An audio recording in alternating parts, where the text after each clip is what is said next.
என்னதான் சாம்சங் மொபைல்ல பல இன்ட்ரெஸ்டிங்கான செட்டிங்ஸ் இருந்தாலும் அதுல நம்ம குறிப்பா சொல்லணும்னா சர்க்கிள் டு சர்ச், அதே மாதிரி கால் ஆன்ல இருக்கும் போது லைவ் டிரான்ஸ்லேஷன் பண்றது, அதே மாதிரி கூகுளோட பிரத்யேகமான டூல்ஸ், இந்த மாதிரி நிறைய சாம்சங் மொபைல்ல நீங்க பயன்படுத்துறீங்க. அதே மாதிரி சில குழப்பமான செட்டிங்ஸ் கூட இன்னமும் சாம்சங் மொபைல்ல வச்சிருக்காங்க. அது எதுக்குன்னு தெரியல, ஒவ்வொரு அப்டேட்லயே அதை அப்படியே கொண்டு வந்துகிட்டே இருக்காங்க. இது இன்னமும் தூக்காம இருக்காங்களா அப்படிங்கிற ஒரு ஆதங்கம் எனக்கு இருக்கு. உங்களுக்கு எப்படின்னு தெரியல. இருந்தாலும் அந்த மாதிரி தேவையில்லாத செட்டிங்ஸ் எல்லாம் ஆன்ல இருந்ததுன்னா உடனே அதை பிடிங்கிருங்க. அதுக்கு வழக்கமான வீடியோக்கு லைக் கொடுத்துங்க. தொடர்ச்சியா நம்முடைய சேனலை சப்போர்ட் பண்ணுங்க. வீடியோ எந்த போதையும் நீங்க ஸ்கிப் பண்ணாதீங்க. ஸ்கிப் பண்ணீங்கன்னா உங்களால மற்றவங்களுக்கு ஷேர் பண்ணுறது. இப்போ அதை பத்தி டீட்டெயிலா தெரிஞ்சுக்கலாம் வாங்க.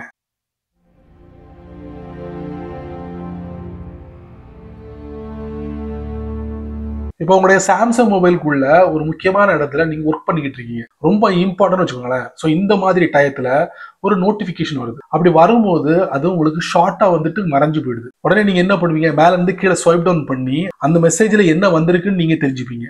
அப்போ ஒரு முக்கியமான வேலையை நீங்க விட்டுட்டு தேவையில்லாத விஷயத்துல உங்களுடைய கவனத்தை செலுத்துவீங்க. ஸோ இதுல இருந்து நீங்க தப்பிக்கிறதுக்கு நோட்டிபிகேஷன்ல ஒரு அற்புதமான செட்டிங் கொடுத்துருக்காங்க. அதை மட்டும் நீங்க ஆன் பண்ணிட்டீங்கன்னா உங்க மொபைல்ல ஒரு முக்கியமான பகுதியில நீங்க இருந்தா கூட வந்த நோட்டிபிகேஷன் நீங்க அங்கேயே படிச்சுக்கிட முடியும்.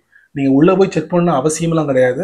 அதைத்தான் நான் உங்களுக்கு இந்த வீடியோல காட்ட போறேன், தெரிஞ்சுக்கோங்க. போனோட செட்டிங்ஸ்குள்ள போவோம். அதுக்கப்புறம் நோட்டிபிகேஷன்ஸ், அதுக்கப்புறம் நோட்டிபிகேஷன் பாப்அப் ஸ்டைல். ஸோ இங்க 2 ஆப்ஷன் கொடுத்துருக்காங்க. பிரீஃப்னா சுருக்கமா நமக்கு மெசேஜ் வெளியே டிஸ்பிளே ஆகும், உள்ள போய் நம்ம செக் பண்ணி பார்க்கணும். அதை தவிர்த்துட்டு டீடைல்னு ஒரு ஆப்ஷன் இருக்கும். இதை நீங்க செலக்ட் பண்ணீங்கன்னா உங்களுக்கு வந்த நோட்டிஃபிகேஷன் பாப்அப் ஆகும். பாப்அப் ஆகும்போது அங்கேயே உங்களுக்கு டீட்டெயிலாக கொடுத்துருப்பாங்க. நீங்கள் உள்ளே போயிட்டு நோண்ட வேண்டிய அவசியமே இருக்காது. நீங்கள் பிஸியாக இருக்கிற டயத்தில் இதை நீங்கள் யூஸ் பண்ணுறது ரொம்ப நல்லது. அதுக்கப்புறம் வரக்கூடிய பாப்அப் கொஞ்சம் எஃபெக்ட் கொடுக்கணும்னா இங்கே பாருங்க, ஆட் லைட்டிங் எஃபெக்ட். இதில் கிட்டத்தட்ட 5 எஃபெக்ட் கொடுத்துருக்காங்க. அதை யூஸ் பண்ணிக்கலாம். இந்த மாதிரி யூஸ் பண்ணலாம். அதே மாதிரி கலர்ஸ் சூஸ் பண்ணிக்கலாம். டிஃபால்ட்டாக ஒரு கலர் செட் பண்ணலாம், இல்லைன்னா ஆட்டோ எதையாவது ஒன்று பிக்கப் பண்ணும். அதுக்கப்புறம் அட்வான்ஸ்டாக டிரான்ஸ்பரன்சி ஷார்ட், அதாவது வந்த நோட்டிஃபிகேஷன் பாப்அப் ஆகும்ல, அது இத்தனை செகண்ட் வரைக்கும் உங்களுக்கு டிஸ்பிளே ஆகும்னா நீங்கள் என்ன பண்ணணும், இந்த மாதிரி இன்க்ரீஸ் பண்ணிக்கணும். இன்க்ரீஸ் பண்ணிக்கிட்டா இந்த மாதிரி இந்த பாப்அப் என்ன செய்யும், இத்தனை செகண்டுக்கு வந்து அது டிஸ்பிளே ஆகும். வேணான்னா இந்த மாதிரி 0லேயே நீங்கள் வச்சுக்கலாம். டன் கொடுத்துருங்க. சாம்சங் மொபைலை பயன்படுத்துறவங்க சைடு பட்டனை நீங்கள் லாங் ப்ரெஸ் பண்ணும்போது உங்களுக்கு பவர் மெனு ஓப்பன் ஆகாமல் கூகுளோட ஜெமினியோ சாட் ஜிபிடியோ ஓப்பன் ஆச்சுன்னா அதை எப்படி தடுக்கலாம்? ரொம்ப ஈஸி தான். ஃபோனோட செட்டிங்ஸ்குள்ளே இருக்கு. நார்மலாக இந்த ஏஐ சாட் போட்லாம் நம்ம 2 இடங்கள்ல பயன்படுத்தலாம். ஒன்று அதுக்கு அப்ளிகேஷன் கொடுத்துருக்காங்க, அதை நம்ம சேவ் பண்ணி பயன்படுத்தலாம். இன்னொன்று ஃபோனோட ஹோம் பட்டன் இருக்கு பார்த்தீங்களா, அதை நம்ம ப்ரெஸ் பண்ணாலே கூகுளோட ஜெமினியை நம்ம பயன்படுத்த முடியும். இது இல்லாமல் 3ஆவதா ஒரு இடத்துல இருக்கு, அதுதான் சைடு பட்டன். அது நமக்கு தேவையா? 2 இடத்துல இருக்கும்போது எதுக்கு 3ஆவது இடம்? அப்போ அந்த இடத்துல ரெகுலரா இருந்த ஒரு பவர் மெனுவை நம்ம திருப்பி கொண்டு வரணும். அதுக்கு சாம்சங் மொபைலோட செட்டிங்ஸ்ல இருக்கு. நார்மலா போனோட பவர் மெனுவை கொண்டு வரணும்னா நம்ம போனை ஓபன் பண்ணி உள்ள போய் மேல இருந்து கீழே ஸ்வைப் டவுன் பண்ணி அங்க பவர் ஐகான் இருக்கும், அதை தட்டினதுக்கு அப்புறம் தான் நம்ம பவர் மெனுவே பார்க்க முடியும். இந்த வாட்டி அப்படி இல்லை, டோட்டலா அதோட செட்டப்பே நான் மாத்திட்டேன். அதை நீங்க இந்த வீடியோல பாருங்க. உங்களுக்கு இந்த மாதிரி பிரச்சனை இருந்துச்சுன்னா உடனே இப்படி மாத்திக்கங்க. ரொம்ப ஈஸிங்க உங்க போனை சுவிட்ச் ஆஃப் பண்றதுக்கு. போனோட செட்டிங்ஸ்குள்ள போவோம். அதுக்கப்புறம் அட்வான்ஸ்டு ஃபீச்சர்ஸ், அதுக்கப்புறம் சைடு பட்டன், அதுக்கப்புறம் லாங் பிரஸ். இதுல கூகுள் இருக்கு, டிஜிட்டல் அசிஸ்டன்ட் இருக்கு. ஸோ அதுக்கு பதிலாக நான் பவர் ஆஃப் மெனு கொடுக்குறேன். எதுக்கு நான் கொடுக்குறேன்னா சொல்றேன். இப்போ பவர் ஆஃப் மெனு நான் கொடுத்து வச்சுட்டேன். ஆனால் என்னுடைய ஃபோனை வந்து நான் வந்து பவர் ஆஃப் பண்ணணும்னா ஒவ்வொரு வாட்டி மேலே இருந்து கீழே ஸ்வைப் டவுன் பண்ணி இங்கே பாருங்க அந்த பவர் ஐக்கான் இருக்கா, அதை நான் தட்டி இந்த பவர் மெனுக்குள்ளே போகணும். பட் என்னுடைய ஃபோனோட சைடு பட்டன் அப்படி ப்ரெஸ் பண்ணனா லாங்கா இந்த மாதிரி எனக்கு டிஸ்பிளே ஆகும். எது ஈஸி? இதுதான் எனக்கு ஈஸி. ஒவ்வொரு வாட்டி நான் உள்ள போக வேண்டிய அவசியமே இருக்காது. ஸோ அதை நான் மாத்திட்டேன். உங்களுக்கு இந்த மாதிரி டிஸ்பிளே ஆச்சுன்னா ஓகே, நோ ப்ராப்ளம். அதுக்கு பதிலாக கூகுளோட அசிஸ்டன்ட் டிஸ்பிளே ஆச்சுன்னா கண்டிப்பா மாத்திக்கங்க. கூகுள் மட்டும் நமக்கு விளம்பரங்களை காட்டுறது இல்லைங்க, சாம்சங்கும் நமக்கு அடிக்கடி ஆட்ஸ் ப்ரொமோஷன்லாம் அடிக்கடி காட்டுவாங்க. ஸோ அது உங்களுக்கு ரொம்ப தொல்லையா இருந்துச்சுன்னா அதை ஈஸியா நீங்க டர்ன் ஆஃப் பண்ணிடலாம். அதுக்கு சாம்சங்கே நிறைய ஸ்டெப்ஸ் எல்லாம் கொடுக்குறாங்க. அந்த ஸ்டெப்ஸை நீங்க ஃபாலோ பண்ணாலே போதுமானது. சாம்சங் தரப்புல இருந்து வரக்கூடிய அந்த ஆட்ஸையும் ப்ரொமோஷனையும் ஈஸியா நம்ம தடுத்து நிறுத்திட முடியும். அதோட ஸ்டெப்பை வரக்கூடிய வீடியோல நீங்க பார்க்கலாம். போனோட செட்டிங்ஸ்குள்ள போகணும். அதுக்கப்புறம் சாம்சங் அக்கௌண்ட்டுக்குள்ள போகணும். அதுக்கப்புறம் செக்யூரிட்டி அண்ட் பிரைவசி. அதுக்கப்புறம் பார்த்தீங்கன்னா get news and special offer, இதை நம்ம டர்ன் ஆஃப் பண்ணிக்கலாம். Stop getting news and special offer, இது வேணா நீங்க ஆஃப் பண்ணிக்கலாம். ஸ்டாப். அதுக்கப்புறம் கஸ்டமைசேஷன் சர்வீஸ் அதை நம்ம தட்டுவோம். தட்டினதுக்கு அப்புறம் இந்த டாகல் இருக்கு பார்த்தீங்களா, ஆன்ல இருக்கா, இதை டோட்டலாக நீங்கள் இதை ஆஃப் பண்ணிக்கோங்க. Stop customising all devices, stop. இது தேவையில்லை, நீங்கள் டர்ன் ஆஃப் பண்ணிக்கலாம். அதுக்கப்புறம் இம்ப்ரூவ் பர்சனலைஸ்டு அட்வர்டைசிங், இந்த இருக்கு பார்த்தீங்களா, இந்த டாகலே நீங்கள் இதை உள்ளே போயிட்டு யூஸ் ப்ரிசைஸ் லொக்கேஷன், அதை நீங்கள் ஆஃப் பண்ணிக்கலாம். அதே மாதிரி இதையும் நீங்கள் ஆஃப் பண்ணிக்கலாம். ஆஃப் பண்ணிக்கலாம். அடுத்து பேட்டரி, சாம்சங் மெனக்கிட்டு இருக்காங்க அப்படின்னு சொல்லலாம். 3 முக்கியமான விஷயங்களை நம்மளால பார்க்க முடியுது. ஒன்று, பேக்ரவுண்ட்ல யூஸ் பண்ணக்கூடிய ஆப்ஸை எப்படி லிமிட் பண்றது.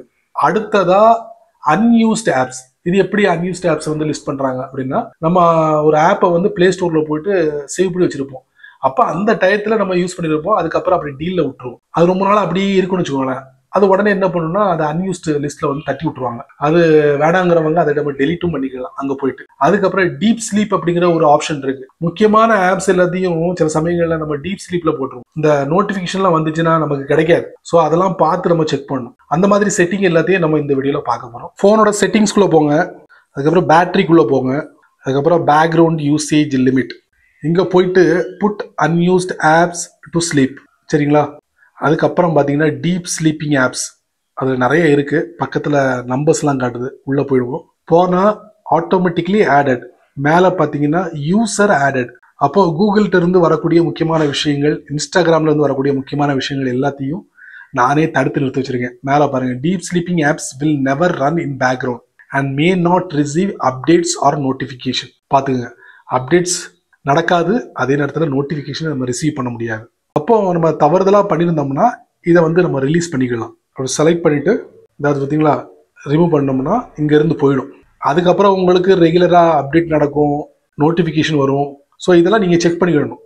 நீங்கள் சாம்சங் மொபைலை ஓப்பன் பண்ணி ரைட் எட்ஜில் கொஞ்சம் மேலே போனீங்கன்னா ஒட்டுநாப்பில் ஒரு லைன் தெரியும், கண்ணுக்கே தெரியாத ஒரு லைன் இருக்கும். அந்த லைனை நீங்கள் அப்படியே லைட்டை ஸ்வைப் பண்ணுங்களேன், ஒரு பேனல் ஓப்பன் ஆகும். அந்த பேனலில் என்ன வேணாலும் இருக்கலாம். அந்த மாதிரி உங்களுக்கு அடிக்கடி அந்த எட்ஜ் பேனல் வந்து வெளியே வந்துகிட்டே இருந்துச்சுன்னா அதை ஒரேடியாக உங்களால் நிறுத்த முடியுங்க. அதுக்குன்னு சாம்சங் ஒரு செட்டிங் கொடுத்துருக்காங்க. அது உங்களுக்கு ரொம்ப டிஸ்டர்பன்ஸாக இருந்துச்சுன்னா அதை நீங்கள் டர்ன் ஆஃப் கூட பண்ணலாம். எப்படிங்கிறத நான் உங்களுக்கு இந்த வீடியோவில் காட்டுறேன், தெரிஞ்சுக்கோங்க. ஃபோனோட செட்டிங்ஸ்குள்ளே போவோம், டிஸ்பிளேக்குள்ளே போவோம், எட்ஜ் பேனல் அப்படி ப்ரெசன்ட் ஹோல்ட் பண்ணுவோம்.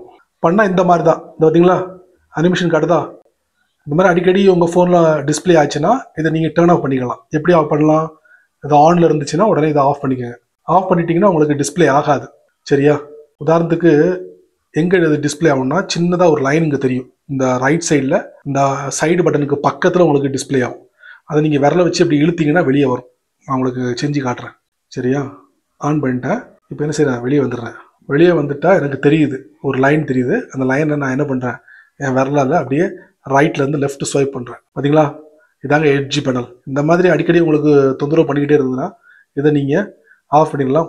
நான் காமிச்சேன்ல, அந்த ஸ்டெப்பை மட்டும் நீங்கள் ஃபாலோ பண்ணால் போதும். கொஞ்ச நாளைக்கு முன்னாடி கூகுள் தரப்புல இருந்து ஒரு நியூஸ் படித்தேன். அது என்னன்னா, 2026 வருஷ கடைசியில் அவங்க ஒரு அப்டேட் கொடுக்க போகிறாங்க. எந்த மாதிரி அப்டேட்னா, இந்த மாதிரி நிறைய பேர் சைடு லோடிங் ஆப்ஸை வந்து டவுன்லோட் பண்ணி பயன்படுத்துறாங்க. அதுதான் ஏபிகே அப்படிம்போம்ல, அதுக்குன்னு பிரத்யேகமான வெப்சைட்லாம் இருக்கு. அங்கே போய் ஆப்ஸ்லாம் டவுன்லோட் பண்ணுறாங்க. இதனால அது வழியாக நிறைய வைரஸ் வர்றதுக்கு வாய்ப்பு இருக்கு. அதை நாங்கள் கண்ட்ரோல் பண்ண போகிறோம். முறையான டெவலப்பரை நாங்கள் என்ன பண்ண போகிறோம், ஆத்தரைஸ் பண்ண போகிறோம் அப்படின்னு சொல்லி ஒரு நியூஸை இறக்கியிருந்தாங்க. ஆனால் அது வர்றதுக்கு டைம் இருக்கு. அதுக்கு முன்னாடியே சாம்சங் என்ன பண்ணிட்டாங்கன்னா, ஆட்டோ பிளாகர் அப்படிங்கிற ஒரு விஷயத்த கொடுத்துருக்காங்க. இது எதுக்குன்னா, இந்த சைடு லோடிங் ஆப்ஸை வந்து கண்ட்ரோல் பண்றதுக்காகவே இந்த ஆட்டோ பிளாகரை கொடுத்துருக்காங்க.